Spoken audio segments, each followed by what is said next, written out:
Salutations, everypup, and welcome to Chapter 23 of Ignore the Dementor by NinjaPandaScholar.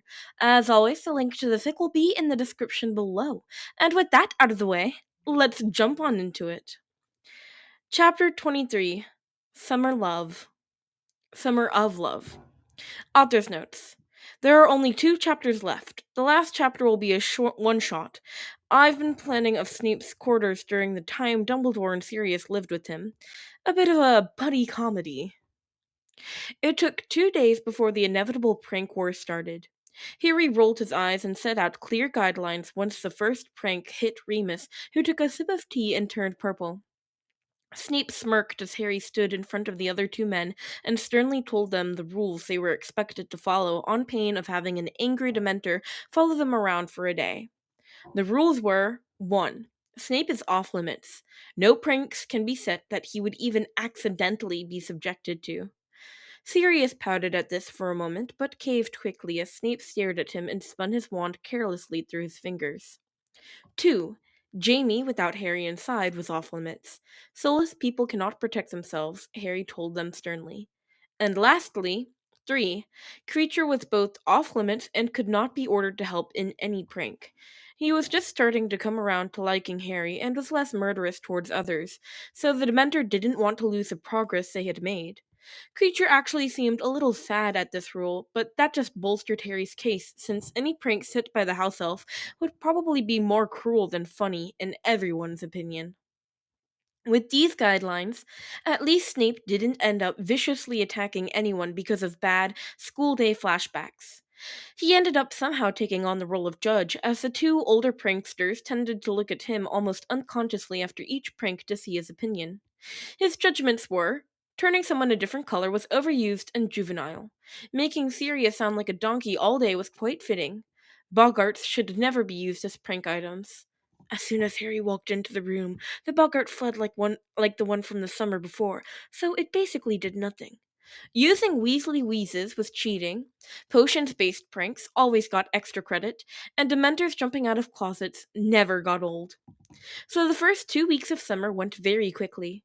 While the residents of Grimmauld Place were surprisingly getting along, Dumbledore had been busy with figuring out the Horcruxes. Since they had assumed, from Snape's interrogation of Slughorn, there were 7, and Harry, the diary, the diadem, ring, and locket were all handled, they only had 2 left.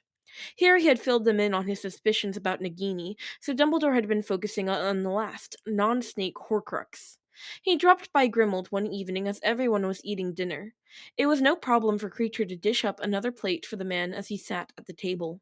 Harry slightly turning away from him since his robes with suns and starbursts were just a little too shiny not to be distracting. "I think it must be Helga Hufflepuff's cup," he concluded after an appreciative bite of Creature stew. "Great, so where was the cup seen last?" Harry asked, pointedly not looking at his headmaster. "What was the man's fascination with Founder's artifacts?" Sirius grumbled, eyes flashing to Harry's necklace. "Albus, the cup is another artifact that has been considered lost. Any ideas?" Snape drawled in an almost bored manner as he drank from a thermos that most definitely contained blood. The elderly man hummed in thought.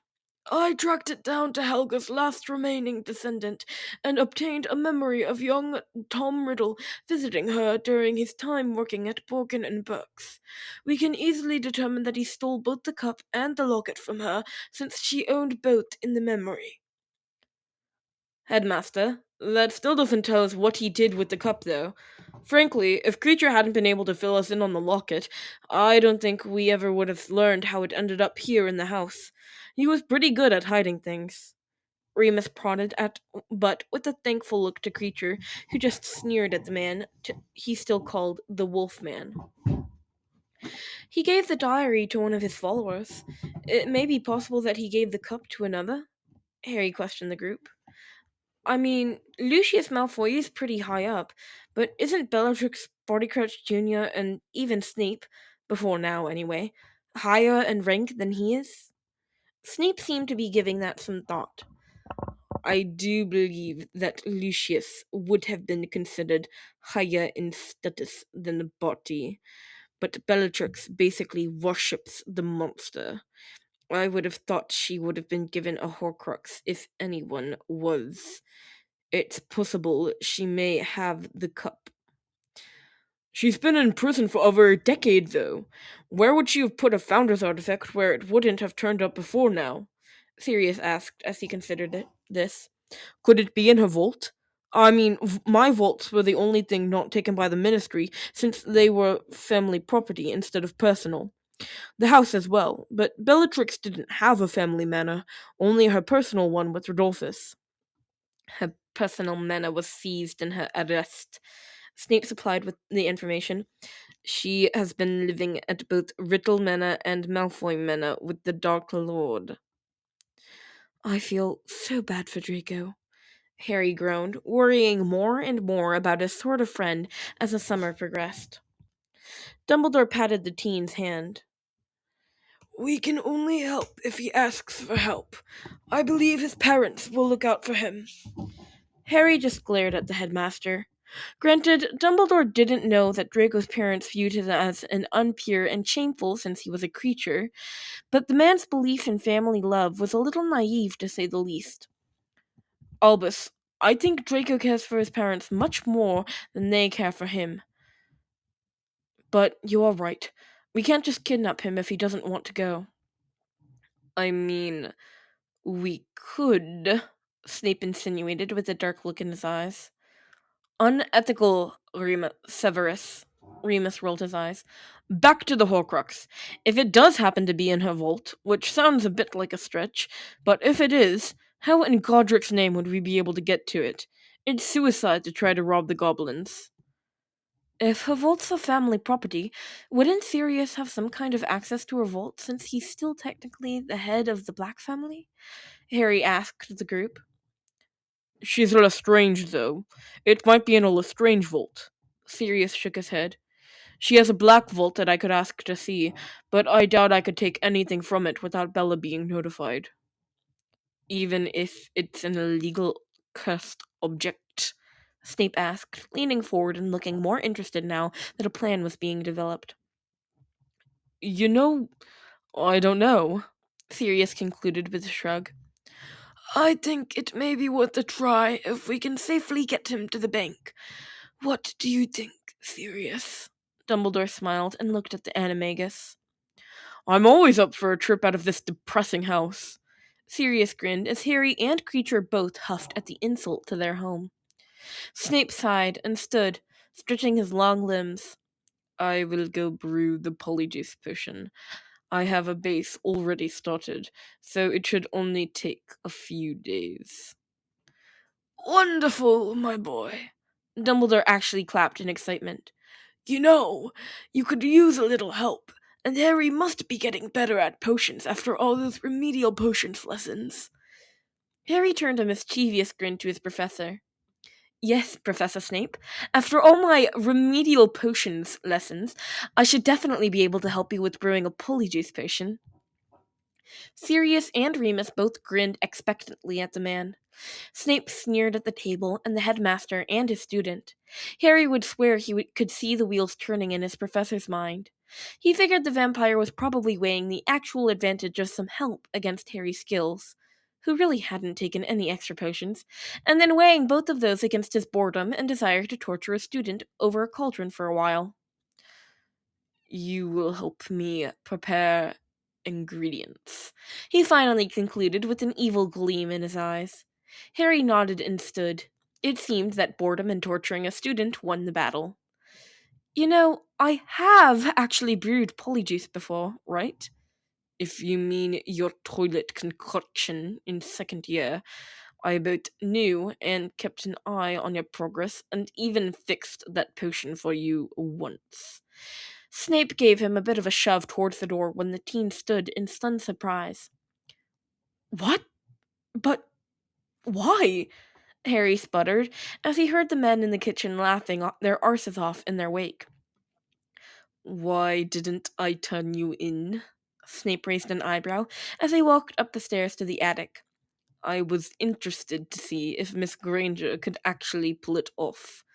It was almost perfect, but it was a bit too weak to be effective, so I added some more boom-slang skin.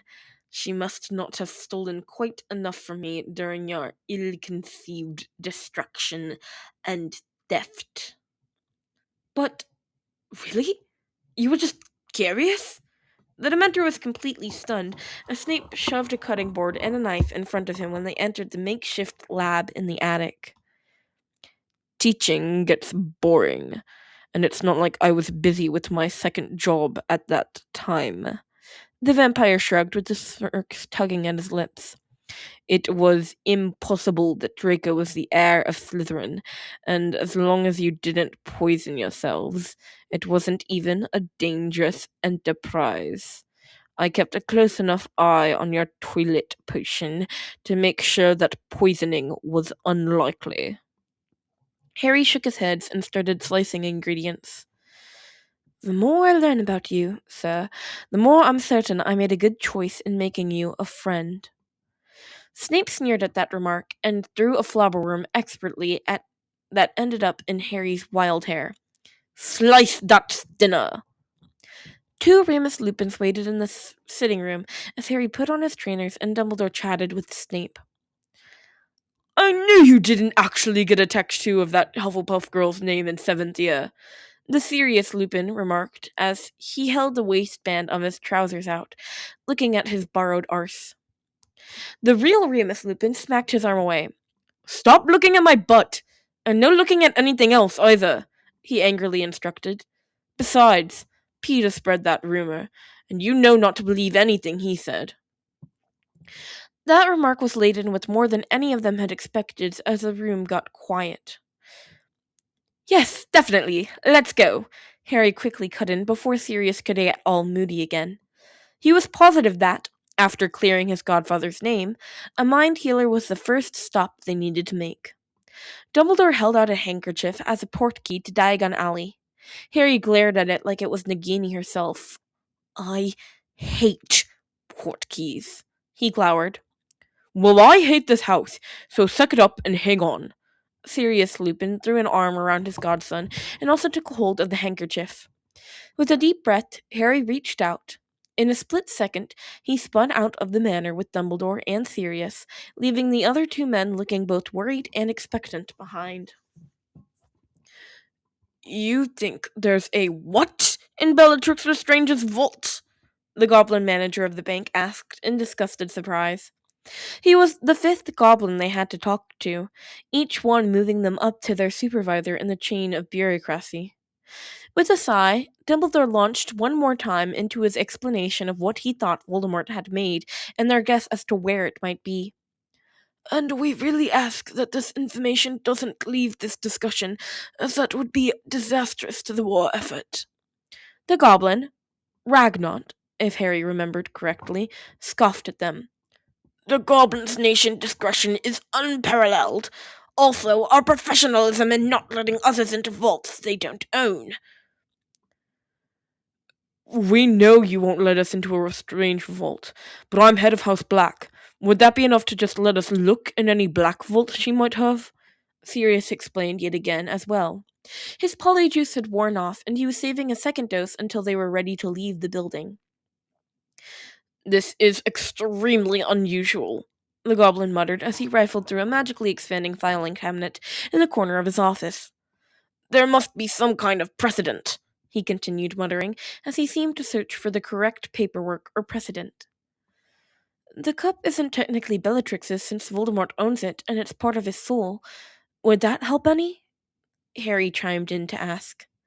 The goblin paused before closing the filing cabinet drawer and opening another one. He had a vicious smirk on his face as he pulled out a form in the back of the drawer. Now, there is precedent on a person being shut in a vault of someone else. If this really is a piece of the Dark Lord's soul, then it would count as a person being shut in a vault. As head of house, you may actually check a vault for persons, living or dead. There's precedent for that? Harry exclaimed in shocked horror. The goblin only grinned in answer as he passed the paperwork over to Sirius to sign. Apparently, there wasn't only precedent, but paperwork to go along with it as well.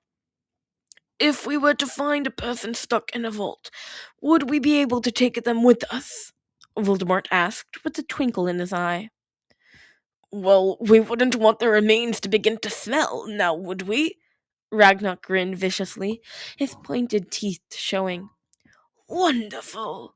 The headmaster exclaimed, while Sirius kept signing away at the large stack of papers that seemed to multiply as he was signing.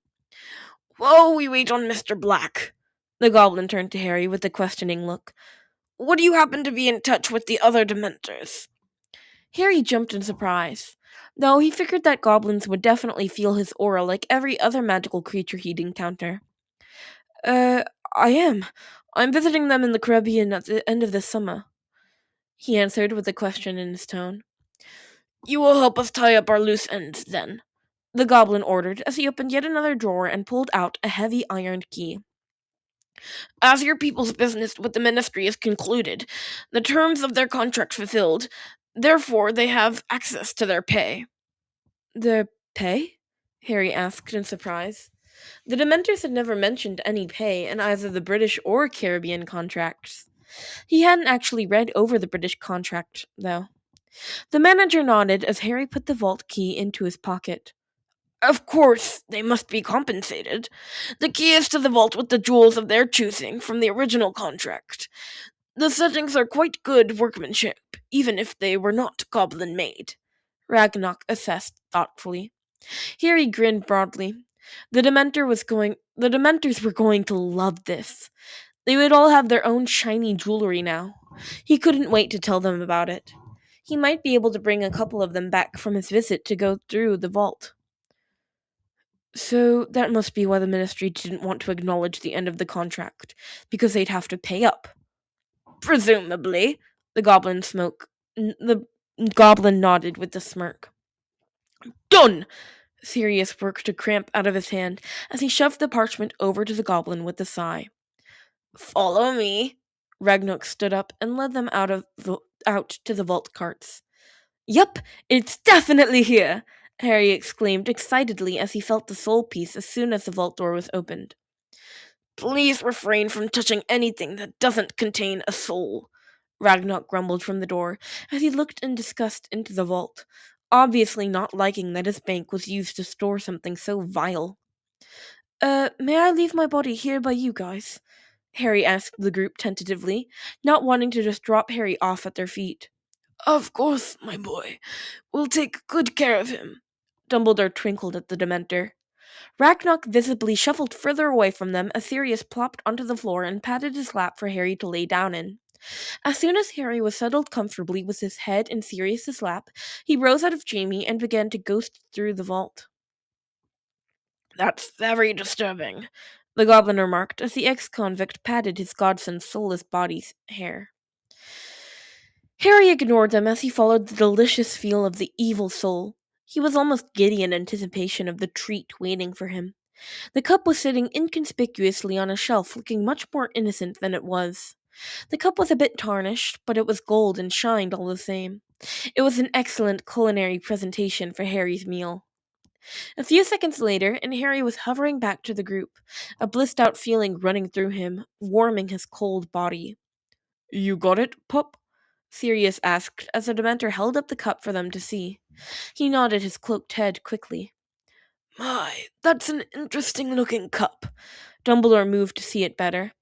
Harry unconsciously drew it into himself more, the Dementor not wanting the new shiny to be taken from him. Dumbledore just nodded, though, like he completely understood. Let me help you with that, my boy. May I?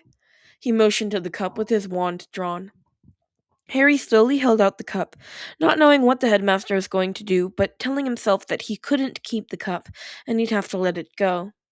With a quick tap of the headmaster's wand, Harry was suddenly holding a gold bangle bracelet emblazoned with a badger on the top. The Dementor in front of everyone did a happy little jig before he slid the bracelet onto his skeletal arm by the diadem turned bracelet. He held them both up to the light to admire them. You know, I had a great aunt like you, Sirius chuckled from where he was still sitting on the floor. She went to Azkaban for kleptomania. Glares didn't work really well when you didn't have a face, so Harry quickly fell back into Jamie so he could look up at his godfather and glare more efficiently. I haven't stolen anything. They were just lying around. Quite right. Now, just one more to go.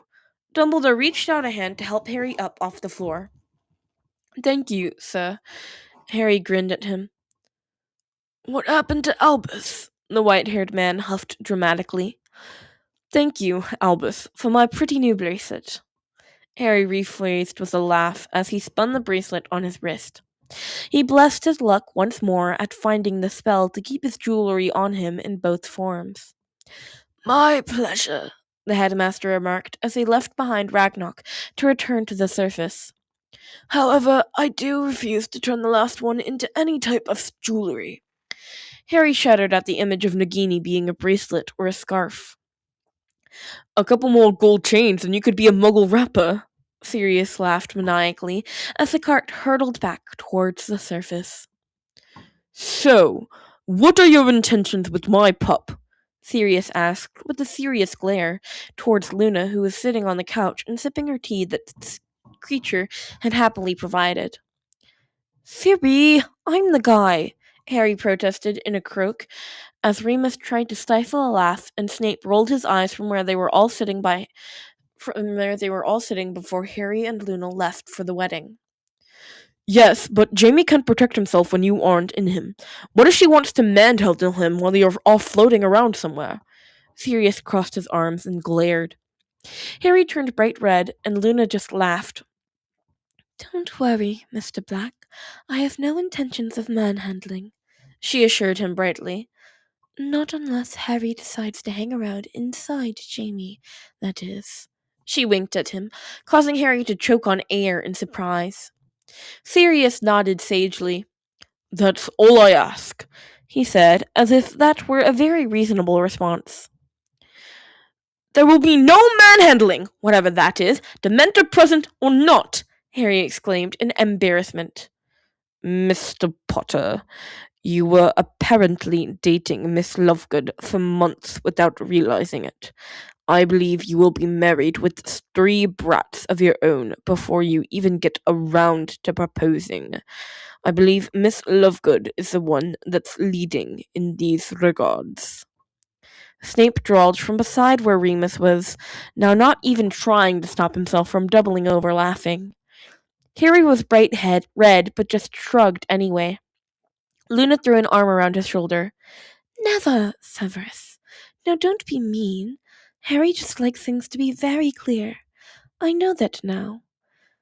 So I'll probably let him know we're married before the second kid, at the very least. You guys just hate me, don't you? The Dementor grumbled, but settled into Luna's side more. On a serious note, Harry's godfather said, somehow conveying the spelling in his tone and causing everyone to roll their eyes. I want no grandpups until Harry learns how to hand over a piece of shiny jewelry to Luna so we can have a big ceremony with cake. They make plastic rings, you know, the fairy mumbled, so only Harry could hear. He laughed again, flushing once more. He was really considering just popping out of Jamie so he'd stop blushing so damned much. They're 15, almost 16 in Harry's case. Remus sobered up to add in. I really would hope we have a long time before this discussion needs to happen. Yes, listen to Moony. Harry nodded frantically. Miss Lovegood, may I ask, what does your father think of this camping excursion? Snape spoke up with a raise of his eyebrow, still not seeming to believe that Sirius would let Harry go. Harry thought it cute that the man believed Sirius had any say over his life at all. He'd been the one trying to take care of Sirius since they first met. The blonde girl smiled brightly in excitement. Oh, Daddy said that house elf weddings are blessings to the magical community. He said that we might even see a Snorklump, as they're known to attend. He said to take pictures if I see anything. She pulled a small camera out of her pocket to show him. Forget I asked. Snape sneered and poured himself some more tea. Right, well, rules. Remus crossed his arms and looked at the two sternly. Harry looked up in surprise at the man actually giving them rules. So, first, convey our best wishes to the couple. Harry nodded at that. It was reasonable. Second, don't go farther into the forbidden forest than the clearing with the Cestrals. And lastly, Harry doesn't leave the tent even when Jamie and Luna are asleep. You're their bodyguard in case anything sinister decides to look for a midnight snack. That was already my plan. Harry rolled his eyes. He was definitely not leaving Luna alone in the Forbidden Forest for any reason at all. And no funny business, Sirius added with a nod and a grin. Miss Lovegood, can you cast a Patronus? Snape asked the fairy seriously. What? What? I'm not going to do anything to Luna, Harry indignantly protested, glaring at the man. Snape just sighed, though. I meant in case you need to send a message quickly. Actually, no. Luna wrinkled her nose. I'd love to learn, and Harry explained the theory behind it, but I can't exactly practice it when he's around. We have the coins. Harry pulled the HSMC coin from his pocket. I've spelled mine like my jewelry to stay with me in both forms, even if I can't change it without my wand. Snape nodded. I'd hate for the entire club to be notified, but use it if you need to. I'll keep mine on me as well. Great. You have the gift, Cub? Remus asked as Harry and Luna stood to go. Harry picked up a brightly wrapped box that contained a sharp dagger for Winky and several pairs of mismatched socks for Dobby. Right here. I think we're ready. See you tomorrow, Mr. Black, Professor Lupin, Severus. Luna grinned at them all. Why does she get to call you by your first name and I don't? Harry heard Sirius pout as he and Luna grabbed hold of the portkey the headmaster had provided and popped away to Hogwarts. Winky and Dobby had a relatively small wedding out by the clock tower at Hogwarts. All the house elves were in attendance, as well as Dumbledore, Professor Sprout, and Flitwick, and a well-dressed and slightly teary Argus Filch. Harry had a suspicion that Dobby would have invited Severus, but Winky probably vetoed it since he was a bit of a party pooper. Mr. Harry Potter, sir! Dobby ran over to him excitedly at the reception. Dobby's married, sir! Can you believe it? Winky is a very lucky lady. Harry grinned at the elf and patted his head since he was now hugging Harry's legs. Dobby is the lucky one! The little elf smiled up at him. Come seize Winky! She wants to hug you too! Dobby tugged on Harry's and Luna's hands until they met up with Winky, who was talking with Dumbledore over by the cake. I don't see why you didn't just start with my plan. She was glaring at the headmaster. What did he do this time? Harry laughed and bent down to hug his sort of adopted mother figure. She's still on about me needing to have handled Umbridge sooner. Albus smiled at them both. Dolores is no longer our problem, though, and I have no desire to look into the matter further. Congratulations, Winky. Luna hugged the woman next and thankfully changed the subject. Thank you, Mistress Fairy. Your present blesses our union. The house elf smiled at her. I said a fairy blessing for you both as the vows were read, Luna assured her. May you have many years of joy with each other. No, my dears, I do hope you aren't still planning on camping in the forest tonight. Dumbledore looked at the teens sternly. It really is very dangerous.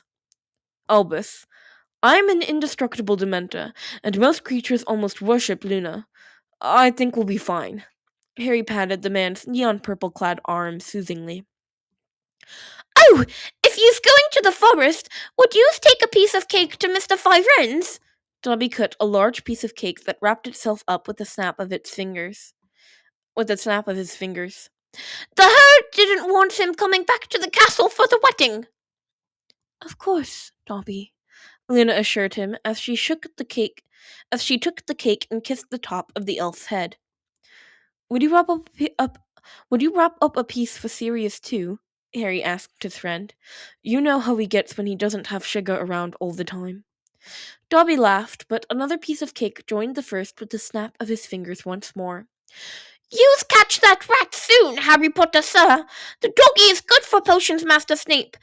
He makes him laugh, and Potion Master Snape needs to laugh more. Now, Dobby, I don't see Potion Master Snape laugh ever. What's you talking about? Winky put her hands on her hip and looked at Dobby sternly. Dobby put a hand on his face and pushed up one eyebrow, and then pushed up the opposite corner of his mouth slightly. This is what it looks like when Potion Master Snape laughs. No sound, but this face.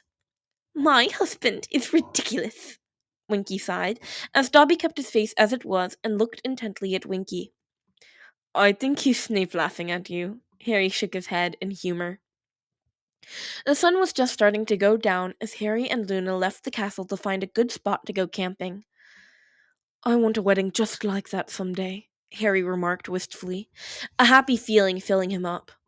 Luna hummed in consideration. I think we should put Jamie in a chair, and you stand behind him so all three of us can get married, though. She added on. It's not like he can say vows. The Dementor laughed and looped Luna's arm through his as they reached the edge of the forest. She shrugged and grinned at him. You can reach over and nod his head for him. And how am I supposed to say my vows in this scenario? Harry chuckled, actually able to picture Luna making this happen someday. And it would be glorious. It didn't bother him in the slightest that they were essentially planning out their own wedding. We'll have Dobby perform the ceremony, Luna nodded after a thought. I'm sure there's a quick way to get him licensed, and he'll be able to understand you. Ah, but you wouldn't, my love. Harry tried out the term of endearment, causing Luna to beam at him with a smile that was better than 1,000 jewels. I'll just have to learn Dementor then, she said in decision. That way I can talk to Drake and Ronnie, too. You know, they're going to come back to visit, and they have to be at the wedding, too.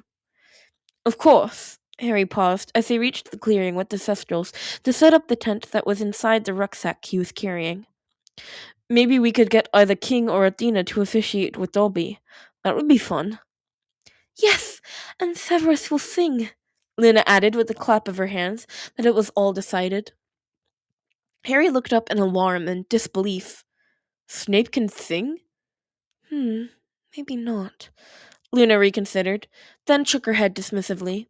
He'll do it anyway, and Neville can join him. I think you're into wishful thinking, love. It's my wedding. They have to do what I want. She just gave him a devious grin. Right. Well, you might want to start working on Snape now. It'll probably take years to convince that man.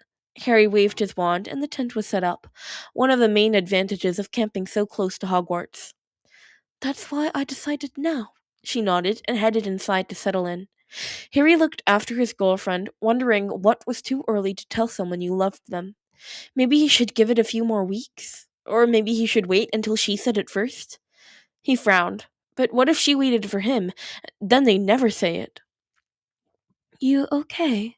Luna stuck her head out of the tent flap to ask. You look like you were thinking over something very serious. Harry nodded in decision.